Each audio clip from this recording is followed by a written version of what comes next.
Siapa yang memberi dirinya percaya kepada Tuhan, hidupnya itu akan semulus jalan tol. Tuhan nggak pernah bilang begitu, Bapak Ibu Saudara. Yang biasanya kita tahu dan kita yakini, setiap orang, namanya manusia, itu pasti akan diperhadapkan dengan tantangan dan pergumulan dalam hidup. Tapi janji Tuhan, ketika kita ada dalam pergumulan dan tantangan dalam hidup, Tuhan tidak pernah tinggalkan Bapak Ibu Saudara dan saya berjuang seorang diri. Pergumulannya ada, tapi sebagai orang percaya kita dimampukan untuk menghadapi dan menyelesaikan pergumulan itu dengan pertolongan tangan Tuhan. Jadi kita bukan jadi orang percaya yang ketika diperhadapkan dengan tantangan dan pergumulan kita kabur, kita lari, kita menghindar dari pergumulan itu. Tidak.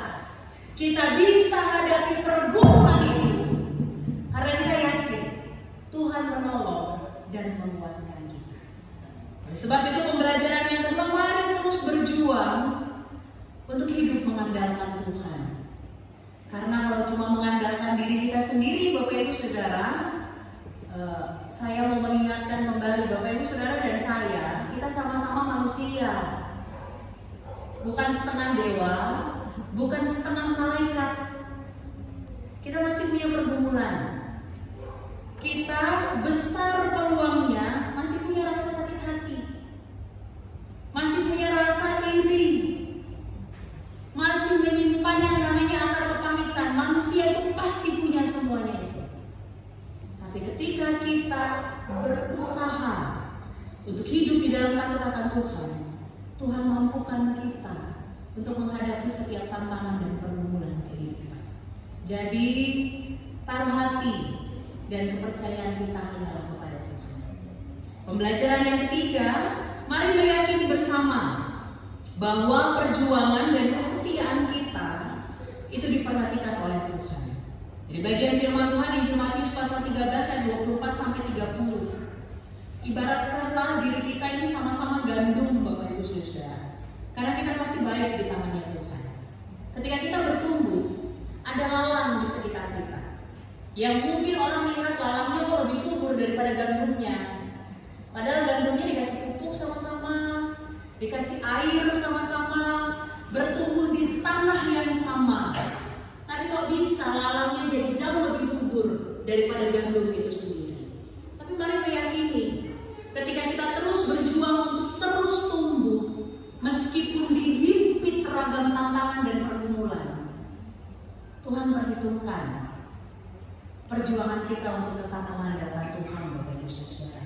Gandum yang baik pada masa yang menuai, ia akan dibawa dikumpulkan ke dalam lumbung. Sedangkan lalang yang bertumbuh jauh lebih subur, dia akan diikat berberkas-berkas, kemudian akan dibakar. Jadi kalaupun kita diperhadapkan dengan tantangan dan pergumulan, jangan pernah kalah dengan itu semua. Jangan pernah katakan rumput tetangga itu jauh lebih hijau. Biasa itu istilah yang kita pakai ya, Bapak Ibu Saudara. Rumput tetangga jauh jadi lebih hijau. Saya kerja setengah mati, saya berdoa nggak putus-putus, hidup saya begini-begini saja. Sementara mereka atau orang lain yang kerja seadanya, yang berdoa seingatnya, yang beribadah hanya pada momen-momen tertentu saja, kok hidup mereka jadi jauh lebih baik daripada saya yang rajin berdoa. Mungkin hal ini pernah terbersit dalam pikiran kita. Maka firman Tuhan mengatakan, jangan pernah berhenti untuk melakukan kebiasaan baik yang seturut dengan kehendak Tuhan. Jangan lihat orang lain loh yang gak kayak saya hidupnya baik. Kenapa saya harus susah payah berdoa? Kenapa saya harus susah payah setia beribadah melayani Tuhan dan lain sebagainya? Firman Tuhan katakan, pada waktunya menuai, semua akan dituai bersama-sama. Lalang akan dipisahkan dan digabungkan dengan lalang. Gandum akan dipisahkan dan digabungkan dengan gandum. Yang lalang diikat berberkas-berkas lalu dibakar, tidak ada sisanya. Sementara gandum, dia akan diikat berberkas-berkas, dikumpulkan untuk jadi berkat bagi banyak orang. Jadi paling tidak terus berjuang untuk hidup di dalam takut akan Tuhan. Jangan pernah lelah untuk melakukan hal yang baik. Karena dari situ Tuhan lihat apa yang Bapak Ibu Saudara dan saya lakukan. Dan Tuhan selalu punya waktu dan cara yang tepat untuk menjawab segala sesuatu yang kita gumuli dalam kesetiaan hanyalah kepada Tuhan. Subtema perenungan firman Tuhan pada saat ini, melalui hidup kita, marilah memancarkan kemuliaan Allah dan mendatangkan damai sejahtera di lingkungan kita. Firman Tuhan menyatakan, Bapak Ibu Saudara dan saya, kita semua, kita gandum di ladangnya Tuhan. Terus beri diri untuk bertumbuh. Kalaupun harus dihimpit dengan lalang, lalang ini bisa jadi tantangan, bisa jadi pergumulan, bisa jadi orang-orang di sekitar kita yang mungkin tidak suka dengan keberadaan kita sebagai orang percaya. Tapi teruslah bertumbuh dan memancarkan kemuliaan Allah. Karena ketika kita yakin bahwa kita adalah gandum di ladangnya Allah, maka hidup kita ada dalam pemeliharaan cinta kasih Tuhan. Dan secara khusus bersama-sama dengan Komisi Wanita Jemaat di KSBS Tanjung Karang, sebagai seorang wanita, ini bukan tugas yang mudah. Kalau para pekerja ada jam kerjanya ya Bapak Ibu Saudara. Tapi bicara tentang peran seorang wanita, seorang perempuan, maka ini peran yang sangat kompleks. Di tengah beragam tugas dan tanggung jawab, ada yang jadi istri, ada yang jadi ibu, ada yang jadi oma, apalagi ada yang jadi wanita karir, ada yang jadi pelayan di rumah Tuhan, ada juga yang jadi ibu rumah tangga dan lain sebagainya. Maka saya mau katakan, tidak ada satu peran wanita yang jauh lebih berat daripada peran wanita lainnya. Tapi yang namanya kaum wanita itu punya tanggung jawab yang cukup kompleks, yang cukup rumit. Kalau kita tahu waktu itu 24 jam, maka bagi kaum wanita cukupkah 24 jam Ibu-ibu? Enggak ya, enggak cukup. Yang seharusnya bisa istirahat, lihat satu hal saja. Katakanlah, ini tadi saya sempat ngomong di awal, ini daunnya hijau-hijau sekali, bersih.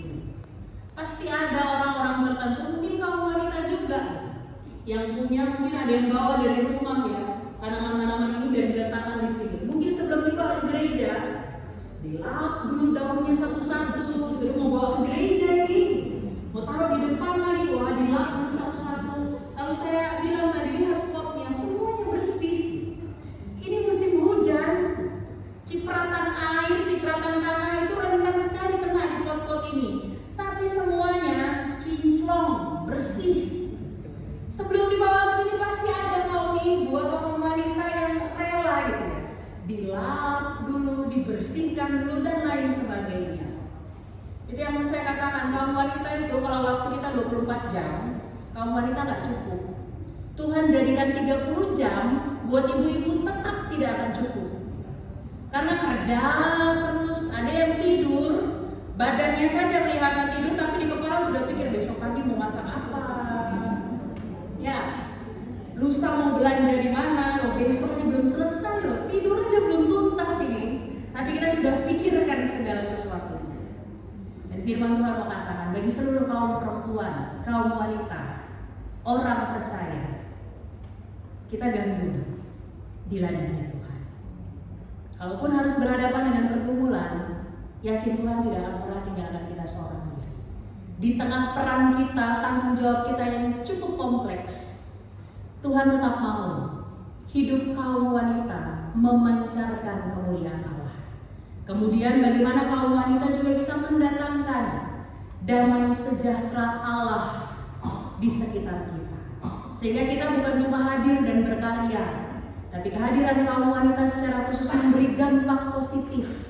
Kita sudah diberkati oleh Tuhan, maka sedialah untuk menjadi saluran berkat Tuhan bagi banyak orang yang Tuhan hadirkan bagi kita. Bagi suami, bagi anak-anak, bagi orang tua, bagi para cucu, bahkan bagi setiap orang yang kita jumpai dalam kehidupan kita dari hari lepas hari. Penutup dari khotbah ini, Bapak Ibu Saudara-saudara, saya punya satu film pendek, judulnya Broken. Ini kartun, tapi pesannya bisa kita tangkap dengan sangat baik.